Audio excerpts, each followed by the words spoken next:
to see the battery readout to make sure the battery readout shows it's good. And if it was like one bar, there are batteries in a box back there. Yeah, if you twist this off, and it takes 2 AA's. Okay. Actually, probably they can hear me on YouTube now, so if I just turn it off, it locks.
Okay, so you want to come get the mic because we're on YouTube, so let's stay up and talk.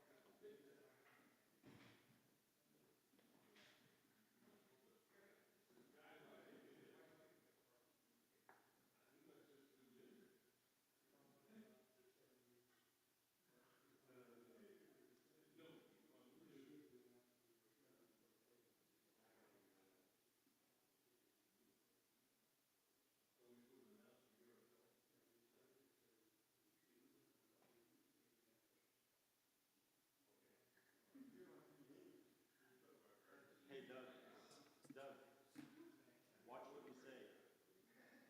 You're on TV now.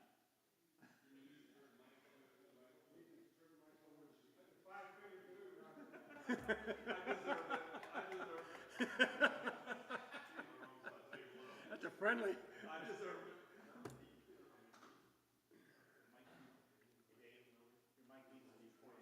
Okay, pardon? Your mic needs to point to you.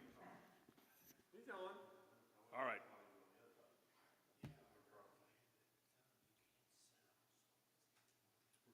You ready to go?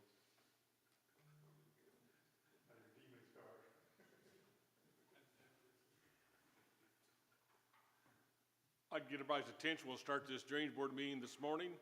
I'm Dave Rhodes. I'm president, and will please join me in pledge allegiance to the flag.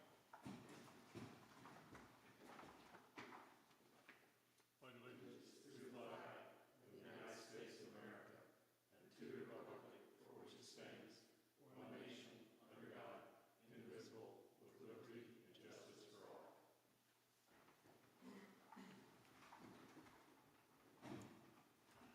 Before we get started, I'd like for each member to introduce themselves. Lance. Lance Sennett. Doug Mills. Jake Bolander. Matt Mitchell. And Mr. Taylor. Dan Taylor, I'm the attorney for the Drainage Board. Tom Cummins, I'm the county surveyor. Okay, as we get started this morning, very first thing we got to do is to approve the minutes from the June 11th meeting that we all received. I entertain a motion to approve those minutes. Move to approve. Second. Been moved and approved and second. Any objections? All in favor say aye. Aye. Aye. Opposed? Motion passes.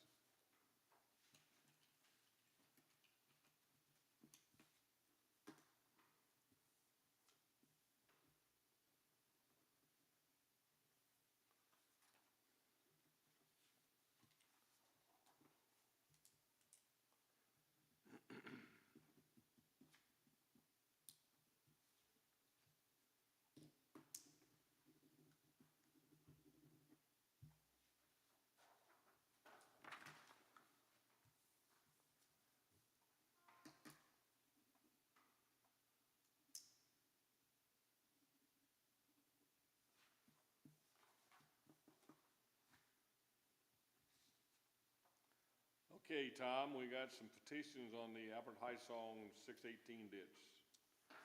Yes, as you'll remember, this is a petition that's been continued since it was originally brought before the board in May. At the June meeting, we had some discussion regarding Montgomery County's policy when it comes to these private drain crossings inside of regulated open ditches. The directive from the board was to work with Dan and work on trying to put together some language for a policy moving forward on these requests. I had a chance to speak with some other county surveyors on Monday at the Stormwater Conference to kind of pick their brains to see how they deal with this in their county. It appears that every county is kind of in this same boat. Nobody has anything that's written in stone saying how they will address these. They kind of address them as a per case basis. That's the thing that kind of concerns me, without having some sort of set standards to tell you how each of those, case-by-case scenarios would be addressed. So we will begin to work on that. Did get a directive back from Dan, basically stating that it appears that the Indiana Drainage Code does address this in Code Site 36-927-72.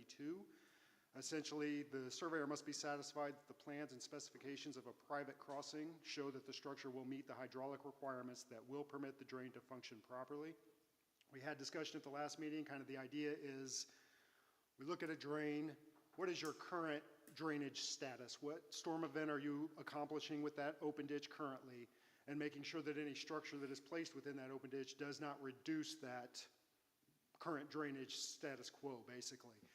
So we can always say that we didn't make anything worse. We may not have made anything better, but we certainly didn't make anything worse.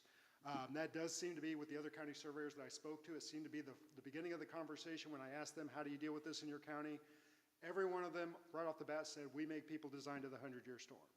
So then I started throwing scenarios at them, and all of a sudden they started hem-hawing and saying, well, in a case like this, we do this. In a case like that, if the structure's too big, too much of a burden on one landowner, we'll let them reduce it. And then the conversation, every one of them ended with, well, we just do it on a case-by-case basis. So again, there's definitely intention there to ensure that we're not, as a board, allowing anybody to do anything that's going to cause anybody else problems. The issue being, again, we can only design to a certain number, and nothing is out of the ordinary when it comes to rain events in this day and age. So obviously the reliable standard is the 100-year storm. In a case like the request down by Ladoga, again, we spoke last month, based on the 100-year storm, that structure that gentleman wants to put in would have to be a 7-foot by 5-foot concrete culvert box. I don't know off the top of my head. I'm going to ask Roger, what is the approximate cost of a 7x5 concrete structure nowadays? Doesn't have to be on the money, but. We just did 2 of them in Boone County. They're on about $30,000 on the spot. $30,000 per structure. Yeah. So you can see, obviously, for a landowner that wants to put a crossing in a ditch to be able to get from one side of his property to the other, that seems to be above and beyond what anybody should be expected to do. The other thing I've been thinking about, and I know that the code does speak to this to some extent, but obviously every case is different.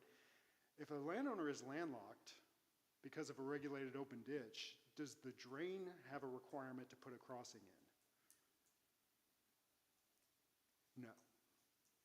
Now, from my understanding, I agree with you. I think from my understanding, the idea has always been if there is a crossing there already, we can't just go and take it out and then not put a crossing back. But if there isn't an existing crossing, we have no responsibility to put one. That's kind of on the landowner. Okay. So long story short, we have a starting point at least, and that's what we didn't have before, was we didn't even have a starting point. So now I think we've got a starting point to begin to put together not only a policy or standard, but also we need to attach a fee structure to that, because obviously when these plans are submitted to us, we're going to need to have them reviewed to make sure that they are meeting what our policy or standard lays out. So there will be a fee attached to the permit process as well as a fee for engineering review for whatever plan is eventually submitted for review. That will cost landowners a little bit more money, but again, it helps protect the board and landowners upstream and downstream of those watersheds. Tom, question, how big would it, 100 yards, 50 yards downstream of the road crossing? Yes. And then that goes down, that crosses another road, if Correct. I remember right. Correct. How big were those crossings on the county road? If I remember correctly, I think the first structure, which is a couple 100 feet downstream, is a 4-foot wide, or 4-foot tall by 10 or 12-foot wide concrete structure under County Road, what is that, 1,000 South. We'll just pull it up on the map here.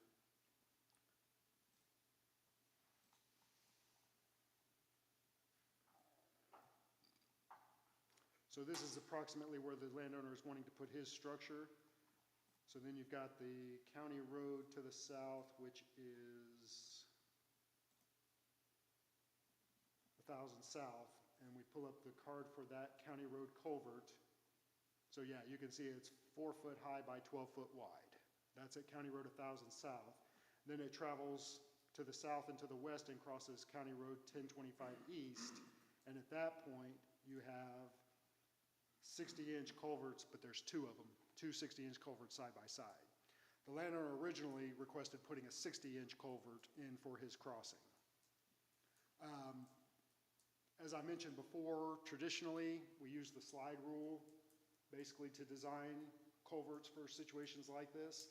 The problem with those old slide rules is they really only designed to the 10-year storm. So when you run that slide rule and you say 500 acres coming to this point where he's wanting to put this structure in, you put in the grade, what it calls for is a 66-inch structure, but again, that only meets the 10-year storm. So again, there's a huge disconnect between a 10-year storm and a 100-year storm.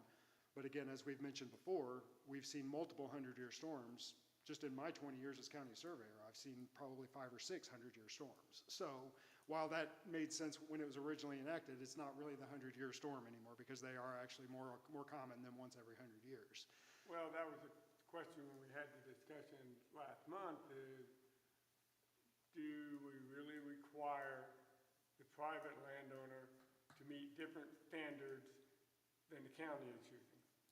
That's certainly going to be one of the first questions you get. That's kind of the issue at hand. Now, if the county changes the ordinances and anything put in now is going to meet 50-year storm, 100-year storm, which in some places I don't think it can put in a crossing to cover that. It'd be shallow and wide. But until that changes, I don't think we can really expect the landowner to be Held to a higher standard? held to a higher standard that is right than what the county is doing. I mean, it may not be the right thing to do, but it's, quote, the fair thing to do until the county decides to change their standard. Then the day they change their standard, we change ours. And just to clarify, we talked about this a little bit at the last meeting as well, the 100-year storm is kind of the standard for everybody, and if this was not a regulated drain and that landowner wanted to put a pipe in that private open ditch, he would be required to work with DNR to put that in, and DNR would most likely make him design to the 100-year storm, because again, they're protecting themselves as well as everybody else. So, I don't want to, you already talked about it, but when we redid the High Song ditch, I don't believe that gentleman owned that property at that time. yeah, I think this is a relatively recent purchase. Let's see if it's on the Because property card here.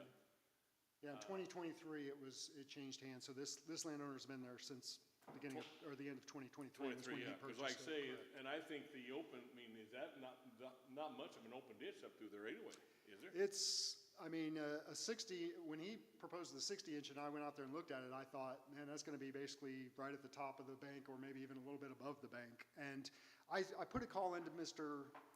Moorbinge to find out exactly what his intentions for this crossing are. Like I said, normally you're talking about a farm crossing to take farm machinery across. Now, this is all woods. Yeah, it's So all I doubt very seriously that we're probably talking about ATV type use to get across that ditch, in which case maybe just a bridge across it would work better than a pipe in the ditch. But again, I will discuss that with Mr. Moorbinge to figure out exactly what his use is and what he's willing to, concede. But at least we're at a point, like I said, at least now we're at a point where we can begin to start putting verbiage down on paper to clarify, here's the board's goals when it comes to these requests, and here's what the landowner's going to be responsible for, not only in the proposed project, but as well as going forward for any impacts of that project once it's approved by the board. Okay. So we will work on getting that paperwork, fee schedule, all that put together, and that'll give me a chance to talk with Mr. Moorbinge and find out exactly what the specifics of his request are and see if we can maybe appease him one way or the other based on that. But you are certainly going to see more of these coming to you. We have a lot of old crossings that exist that are undersized, that are only a matter of time before they fail, and then they're going to want to replace them. So we want to make sure that we're got our T's crossed and our I's dotted before too many of these start flooding our office. Some counties don't deal with this. I had 2 different county surveyors tell me that, and they've been in office almost as long as me, and they said they've never had anybody come to them wanting. Now, that doesn't mean they're not getting put in. That means they're just getting put in without coming to the board of the drainage, or the surveyor or the drainage board. So the last thing we want to do is push people in that direction. You know, I can tell you right now, you tell people you have to design into the 100-year storms, you're going to stop getting requests, but there's still going to be pipes being put into our regulated open ditches. So we want to be careful not to, you know, to work through this in a way that's fair to everybody, as fair as it can be to the board as well as the landowners, and still keeping with, you know, your responsibility as far as jurisdiction of that open ditch. So nothing to report to you today or bring to you today for approval, just to report to basically state that we are knee-deep into it now, which is better than we were a month ago. So, and I'll answer any questions you might have on this specific project or anything regarding this issue. I'm sure if you throw out that dollar amount that Roger just said about installing a cement culvert, that would probably put a stop to him real quick. Yeah, they pretty quickly realize they don't need to get to the other side of that ditch. All right, moving along, any other questions for Tom on, Roger, go ahead, excuse me. Just to clarify one thing, if you do put a span bridge, your bottom I-beam has to be 2 feet above base flood elevation. Now you're not talking only base flood elevation, you have to be 2 feet above base flood elevation. Right. So if you recommend something like that to that landowner, make sure he understands that there's a base flood elevation at that creek, and his bottom I-beam has to be 2 feet above that. Okay, now, I don't want to muddy the water, but if he asks a question, can he cut a Wet bridge? wet bridge situation? I'm going to reiterate my former position, and that is that I both love and hate those. A couple of the other county surveyors said that that's what they do, is they make them construct wet bridges. Again, a wet bridge, maybe even more so than other things, they can work if they're installed correctly and they are maintained. The maintenance part of it is what always, excuse me, what always gets forgotten about, because, you know, yeah, it's basically the bottom of that wet bridge is going to be right at the bottom of the ditch, and you're never going to get away from that being at least some semblance of an obstruction that catches small stuff. And once it starts catching the small stuff, it's just a matter of time before that accumulates, and all of a sudden we've got a lot of wet bridges that I drive across, and I can go across it and I feel the rise in elevation going across it. That's counterintuitive and counterproductive, because again, you're holding back water at that point. So my concern is that if we allowed a lot of wet bridges to be put in, we would be the ones maintaining them, and that's not appropriate. It's not appropriate for the drain fund to maintain a structure that a landowner put in for his own personal use. But there's no getting around it, because again, if it gets built up and the landowner doesn't do anything with it, I'm responsible for keeping that ditch flowing, then I have to go out and maintain that structure. So again, that's one of the concerns I have with those. I don't have any concern of wet bridges structurally or functionally, I don't. It's just a matter of making sure they're installed correctly and maintained correctly. So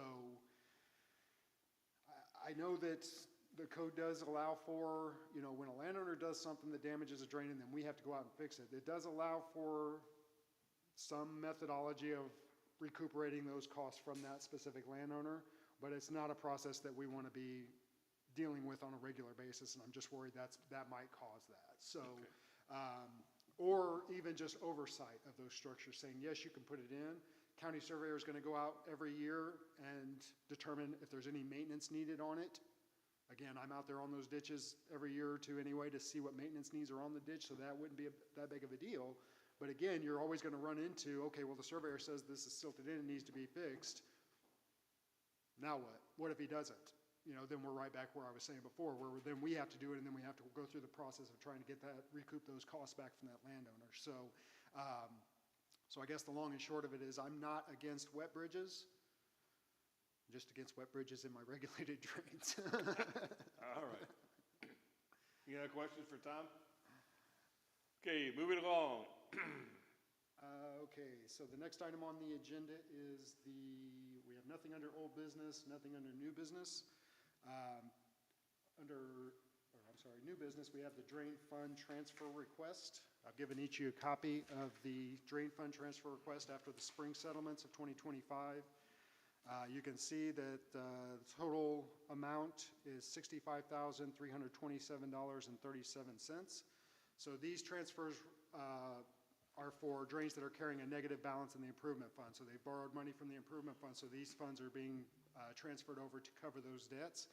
And the good news is that 7 of these drains that you see on this list, this transfer will actually take care of the remaining deficit that those drains are carrying in the improvement fund. So those 7 drains have brought their negative balance up to 0, so we won't have to transfer any more money at this point with those drains till some more work is done on those drains. So, but all of these are from maintenance to improvement to cover deficits that have been borrowed from the improvement fund. So I will answer any questions you have or ask that you approve this report to be sent to the auditor's office. Any questions, any comments? Entertain a motion to approve the transfer funds that he presented to us today. I move that we approve the drain transfer. Been moved and second. Any discussion? Hearing none, all in favor say aye. Aye. Opposed, motion passes. Okay, other business. While we're talking about drain funds, do you know, did you put in a line item for the county council for another $50,000 coming towards the drainage board? I did not, because now we are collecting compound interest on our drain fund. So we are collecting, I think we got $7,000 last month in interest on our drain fund. So we are actually accumulating more than that $50,000 just on the new interest that we're getting. So Heather LaFoon, the county treasurer, worked on that with, I think, the county attorney and the commissioners to make sure that was appropriate to do that. And she has switched it now to where we're not just gaining interest on those funds, we're actually getting the compound, or the money market interest off of those funds. So we are accumulating more than $50,000 every year just in interest. So I don't feel the need to go to them to borrow or to get an appropriation anymore. For now, that's my status quo unless the board points me in a different direction. Oh, hey, sounds all right to me. Even with just the interest that we've collected since that change was made, our improvement fund is in a much healthier place now. I don't have to worry every month of looking at it to see, where we're at. Do you have an idea how much we do have in the improvement fund currently?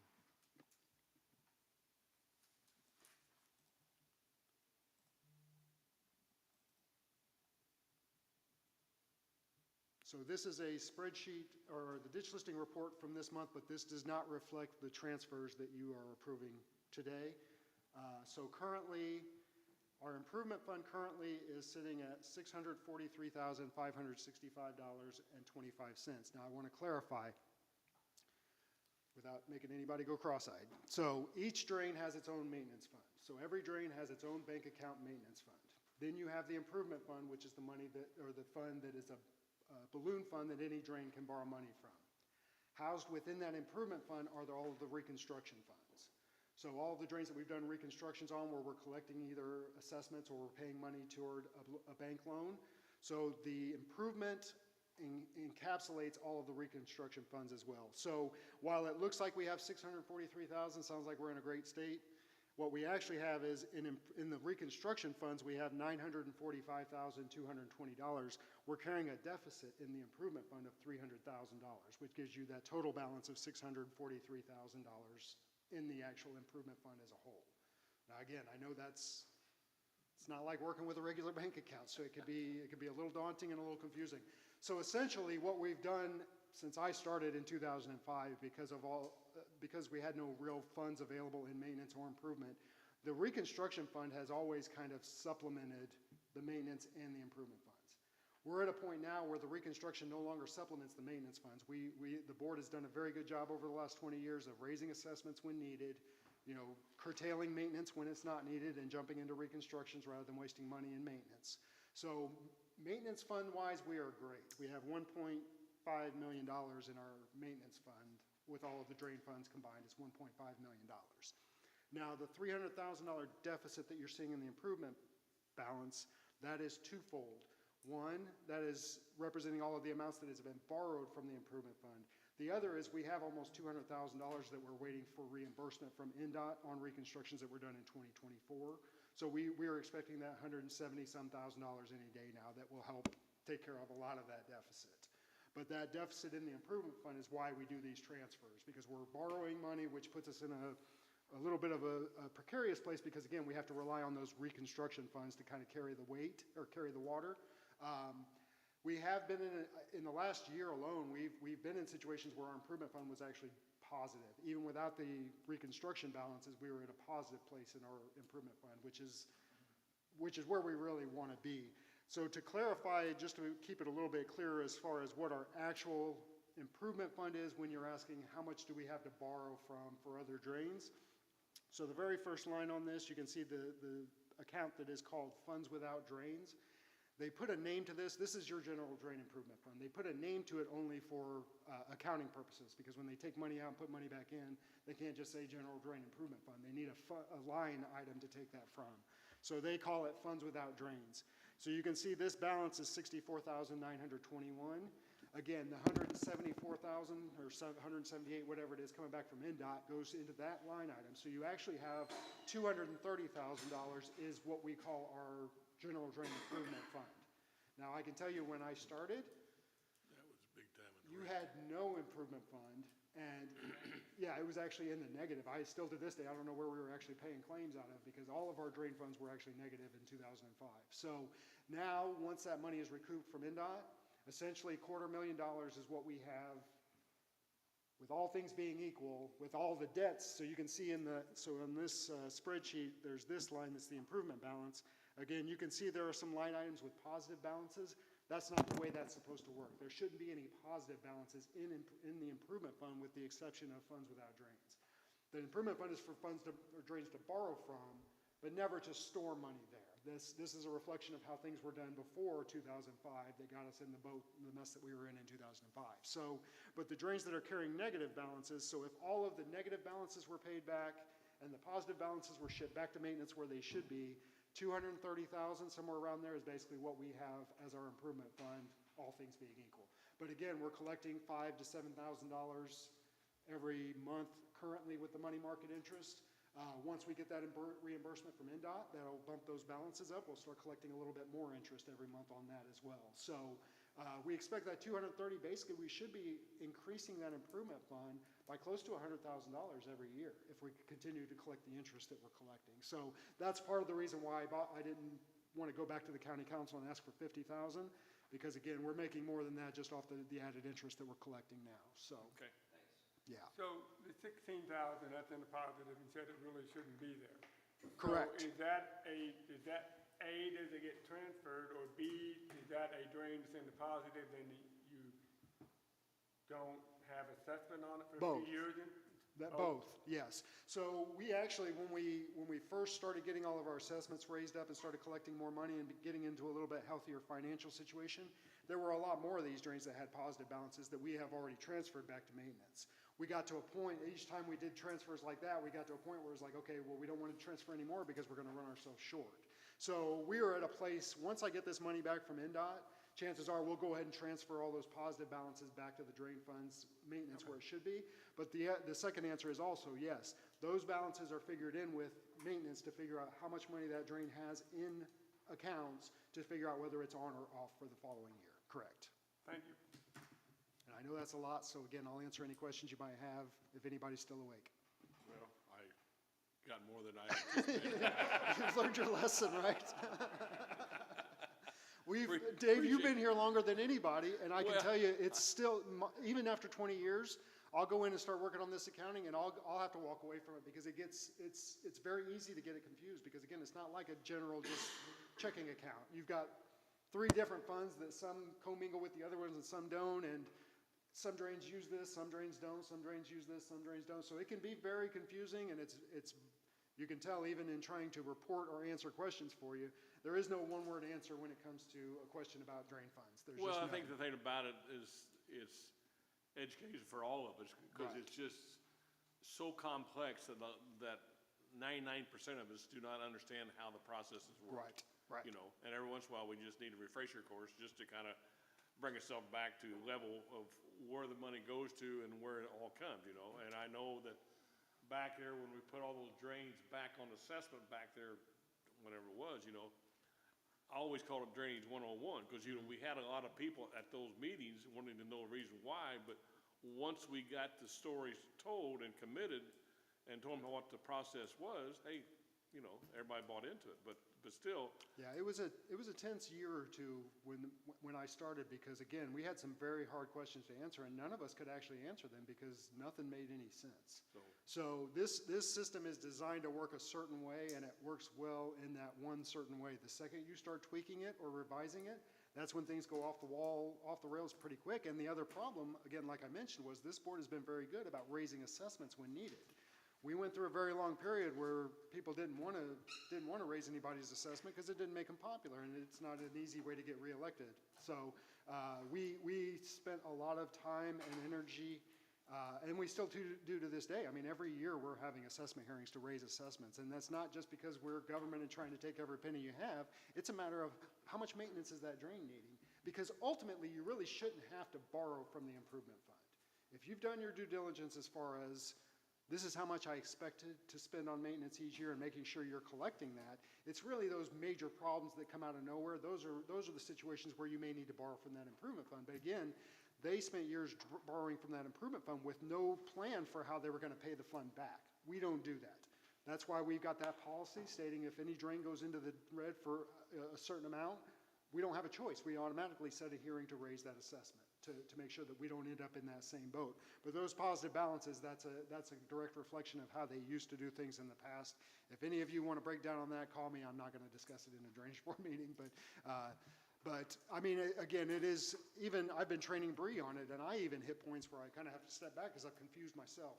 And I've been doing it for 20 years. I've built all this, so it can be very clear, and it can also be a little bit confusing if you don't fully understand how all parts of it work. So, but I invite any of you that want to come in and have a session to nail down some of this stuff that may not be always as clear as mud.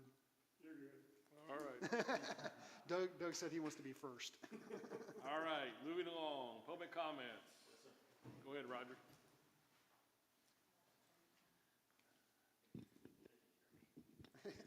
Good morning, Board. Good morning. I would like to discuss an issue with you. I have not talked to the commissioners yet. I have not talked to the highway department yet. I'm starting here to get some guidance or some feedback. Dan, please feel free to pitch in because I could use your help on that. My name is Roger Azar. I live on 605 South St. Louis Drive.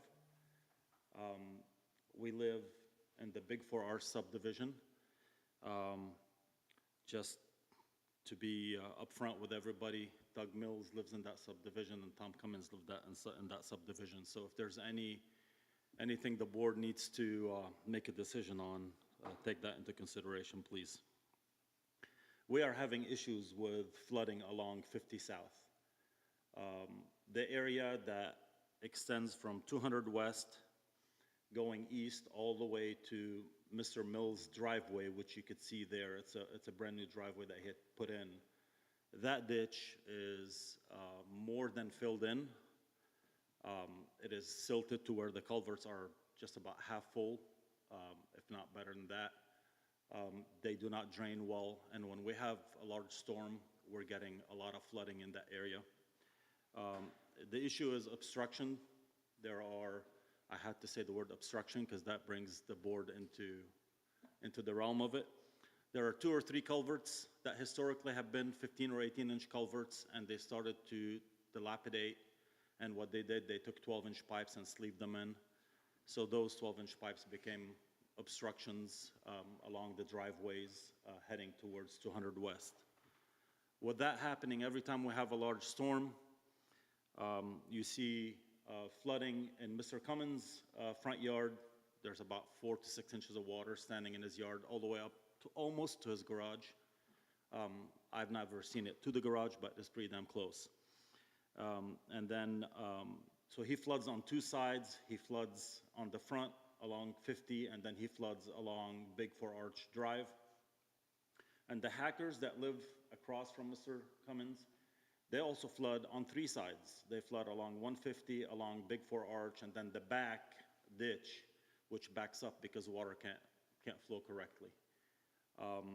So we want to come up with a solution to fix this ditch. I know historically, all the way down on 50 South by the Country Club, the county at some point, I don't recall honestly if it was the Drainage Board or the Highway Department, they came in and dipped the ditch down by the Country Club. They made it deeper and nicer, had a nice bottom on it. So there's never been any issues down there anymore. Everything flows. Where we're getting stuck is on 200 West. That culvert on 200 West works. There's nothing wrong with the culvert under the road. It's everything heading east from there to Mr. Mills' driveway where the gravel is. That's where a lot of the flooding occurs. So I want to approach this board and have a conversation about how can we remedy this obstruction? How can we fix this problem, considering that it is an obstruction, but it also falls within the right-of-way of the county. Now, I understand that a lot of these culverts feed into private residences. I am not sure, Mr. Taylor, how that plays into effect, whether the county is responsible for those culverts since they are in the right-of-way, or whether each resident is responsible for those culverts, considering that the whole subdivision ends up being inundated with flow. And as far as the residents are concerned, they can still drive over their driveway. They're not having any issues. It's just upstream that's becoming a problem. So I am open to discussion, conversations, thoughts.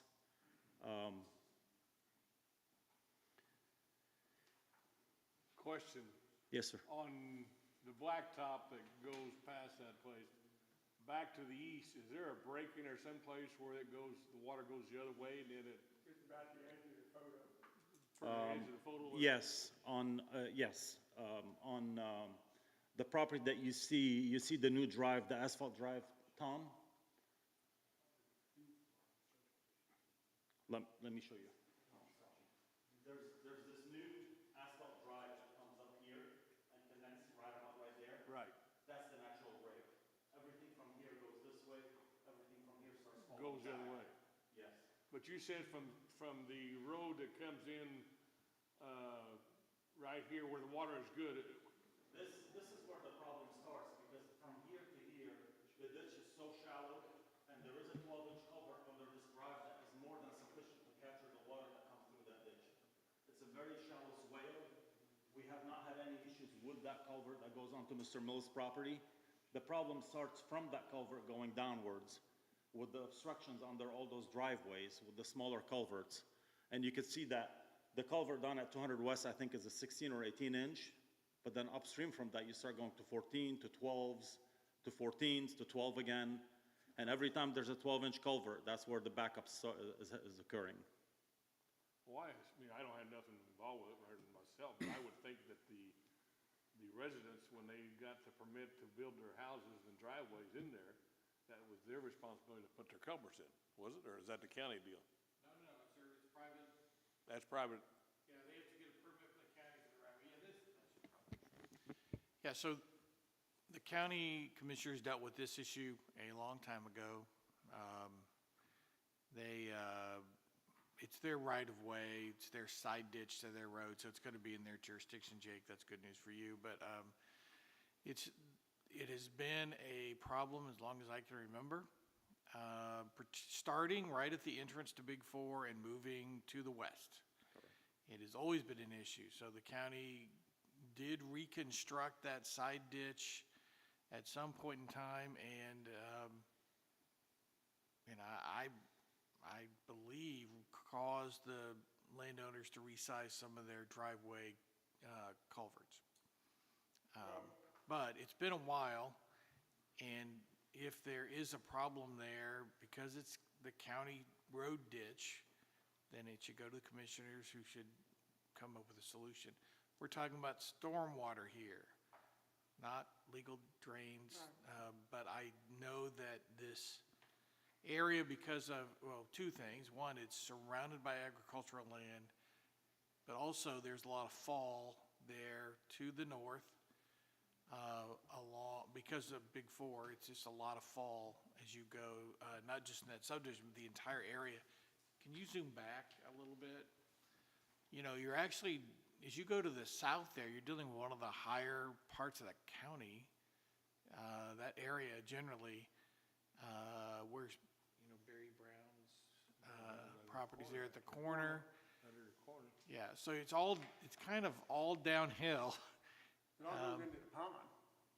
Yeah, Right. the break, the natural break for our subdivision is right, this ridge right here. And then everything starts flowing towards Mr. Berry's pond. Yeah, You know, he collects water along this ditch way, he collects water coming, you know, sheeting off. This is that ridge that Tom is kind of running along. That's what breaks onto us. And then in the backyards here, there's also a swale that comes along on the west side and runs the water down. We almost never see water down there because it's such a small watershed that breaks onto us.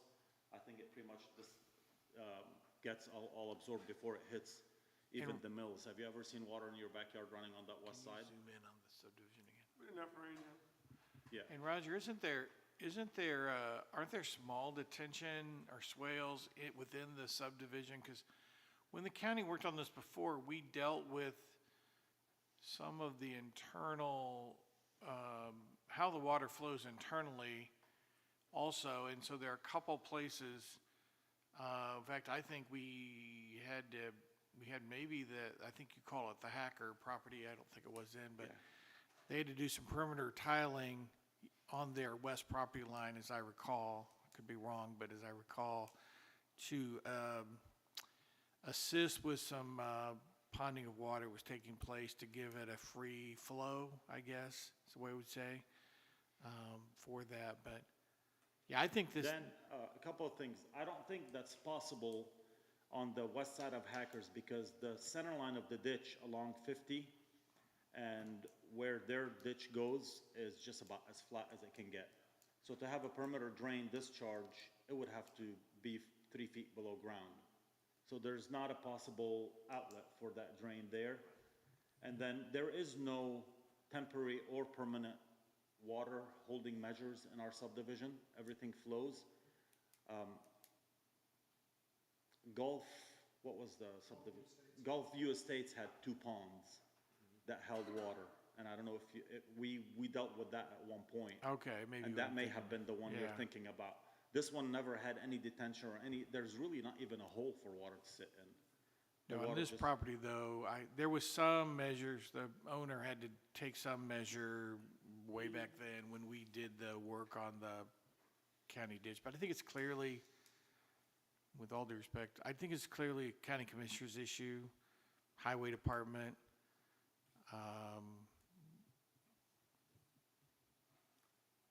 Certainly been an issue of a long time. I think that another Mr. Mills used to live right there, I think, and was the original party who came to the county commissioner several years ago. But yeah, that the idea has been that we don't have very much fall in that side ditch. Yeah. The side ditch theoretically is designed to take in water off the road. But as Roger says, this is a little more complicated than that, and it really is a different kind of conveyance is the word I would use. It needs to be big enough to handle other things, not just the road runoff. well, that's the problem we've got here and all over the county, is that yes, by statute, they're supposed to just drain the road, but in reality,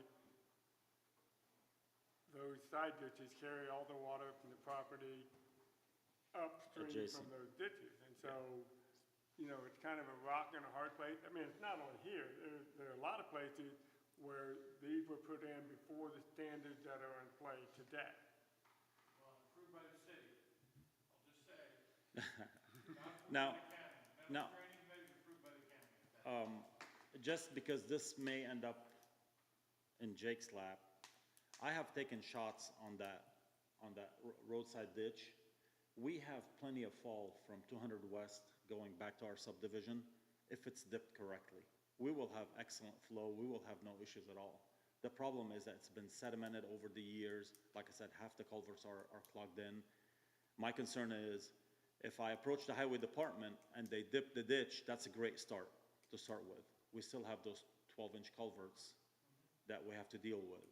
And I just need a little bit of guidance to say, hey, yes, this is in the highway department's lap or in the commissioner's lap, or no, this is a problem.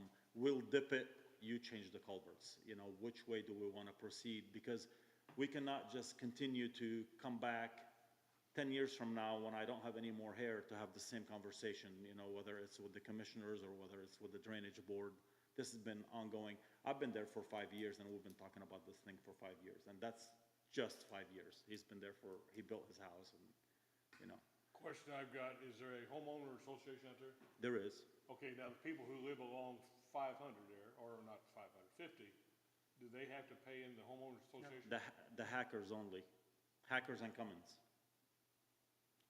Okay, now, is that part of the I mean, that real estate is part of the association right there then? No. That's the big problem. By the entrance, is that what it is? Yeah. And everybody else is just county. Okay, all right, okay. Yeah, I just think, Roger, I'd recommend you talk to the commissioners, the highway department works for the commission. So rather than figure out which one, just I talk to the commissioners and ask them, it need to be studied, obviously, as you suggest, the hydraulic studies would need to tell us what size those culverts should be in the drives, make sure that's not an impediment. The other problem, The size of the ditch needs to be shaped right, but also needs to have the correct volume. the other problem is that some of those culverts, I mean, the driveways are too small. And people have tried to take wide, long stuff in there and they've crushed the pipe. Fresh pipe, yeah. There's probably 2 or 3 that are crushed and they may have been 12 now. And there's been 3 or 4 times where the county, the water, it hits those driveways, the water flows over the road this deep, and the county has to come out and pump the water to try to find the obstruction. I mean, we're beating a dead horse here. I mean, this is the county's problem, not ours. Well, that's, and that, well, and honestly, that's what I'm here for. If you guys say, hey, listen, Roger, this is not an obstruction issue, this is not a drainage board issue, I'll redirect my energy somewhere else. You know, I knew you were having a meeting, I figured this is a good stepping stone for us to figure out where do I need to go next. And then I relied on your comment because, I mean, you work with the entire county. You could say, this is not the pocket you need to reach into. You need to go to the commissioners, you need to go to highway department. If the commissioner is my next step, then I'll be at the commissioners' meeting and have that conversation with them. Well, yeah, I think you gotta just see Mr. Klein and try to schedule a meeting with Mr. Klein and one of the commissioners, and they can get working on it. Okay. You don't have to wait till a meeting. Okay. And they might pull Mr. Lowe in, but again, he works for the commissioners. But I think that Mr. Fullwider would remember well the issue. The other 2 commissioners are newer, but Mr. Fullwider might be well to see if Mr. Klein and Mr. Fullwider could meet with you simply because Mr. Fullwider has some knowledge about Yeah. that, and he doesn't live far from there either. Right. But, and then, yeah, just talk about a solution, but I would think it's gonna take a hydraulic study and, make sure we get it right. But the county's dealt with that before, and the commissioners dealt with it once before, and they're just gonna have to come back to it. Yeah. I think at one point, again, I used the far side by the country club as an example. That's when Commissioner Fry was still in. And they went, and enough people raised hell down there. They went and dipped that ditch, and it made a huge difference. And I wonder if we really just start with dipping the ditch, if those 12-inch culverts, they may be backup, but it'll be backup for a couple of hours rather than a day or 2. And then we can look at that solution. Because right now, if you go to the homeowner and say, it's your responsibility to spend $10,000 to cut your driveway, replace the culvert, and put it back, they're gonna look at you and say, I'm fine. Why do I need to do that? So I appreciate your time. I will channel my energy towards the commissioners and see how it goes. Thank you. Appreciate it, Roger.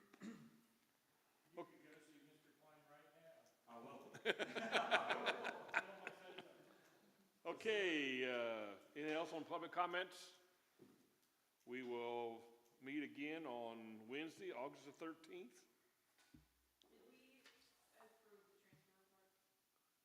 Yes, yes, yes. You got anything else? Either one of you fellows? I will just update the board as far as the reconstructions. We've completed the Roy Harper, and he's finishing up the Edward Berry tying in laterals today. The Conway, they've started doing all their layout work, getting all the existing tiles located. They expect to be starting construction on the Conway, if not by the end of this week, the beginning of next week, depending on the rain.